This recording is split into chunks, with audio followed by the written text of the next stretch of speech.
So the High School of the Future competition challenges you, the student, to design your dream school of the future. So you're designing a school that you would want to go to and that teaches you well in new ways and keeps you engaged while simultaneously being a green school, so it's good for the environment and it helps the community come in. It's a community resource. So that's what the challenge the High School of the Future competition is posing. So the High School of the Future competition is about designing your ideal school of the future. So you get together with a team of your choosing and size, and you would design a school, everything from the architecture to the educational models to the sustainability, to the systems within the school, how students come in, how they leave, what their lunches look like, what the structure is. Do you have integrated learning, or do you have separated math and English classes? What does your technology look like?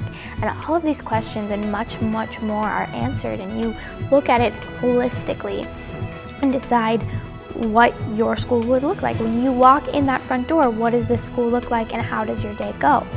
One thing that I could say that not only do the mentors get a lot out of it, but the students get opportunities that they just can't get within a classroom. I know that my personal students have been able to travel around the United States and into Canada. They've met people in businesses and professions that they might like to go into. I think they're going to have opportunities for scholarships, and they're going to have opportunities for future jobs. And I think that's what, as educators, that's my job, is to help students do that. And I think that this program, more than anything else I've ever done, gives that opportunity to students. The School of the Future program, I think, lends itself very well to helping students develop a couple of skills. One of them is interaction with your community, learning how to be cognizant of your actions and how your actions influence and also have repercussions in your community through design, through sustainable initiatives, or other social impacts. The other thing that I think it does is help students, in many cases, build communication skills, build collaboration skills, and also build speaking skills. So you have all these different things that aren't necessarily the core of the program, but throughout the process of developing the program, these students build on these character traits and are able to improve on them, practice them, and then deliver them. And at the end of the competition, you usually see that most of the students who participate in this program become very good at each of those categories. Decide, I want to participate in the High School of the Future competition. And you find a few people that you would like to do this with to be on your team. And we recommend 4, but it can be less or more. We just found that 4 has worked pretty well.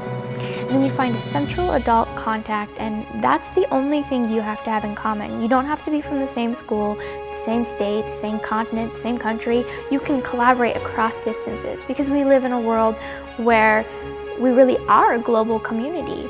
We're not just within Alaska or within your own state, in your hometown. You're reaching people across thousands of miles and connecting with them through means like social media and, of course, the internet. You'll have to come up with like a 20-minute video presentation, a multimedia presentation. You'll have to come up with a 3-dimensional model. That can be either a physical model or a 3-dimensional model using CAD, Revit, something of that sort. After that, you have to submit floor plans of your building, so pretty standard, pretty easy. And then you also have to submit a narrative that sort of describes your school and tells how your team solves certain problems, so going through your planning process. So after you have all that material finished, there is a deadline date that'll be later in the school year, and you go online onto our website, futurehighschool.org, and submit your paperwork. Or submit your paperwork and your project. After your project's been submitted, it'll be graded or reviewed by a panel of judges. These will be CEFPI members who work in facility planning, so actual engineers, architects, teachers that work and design schools.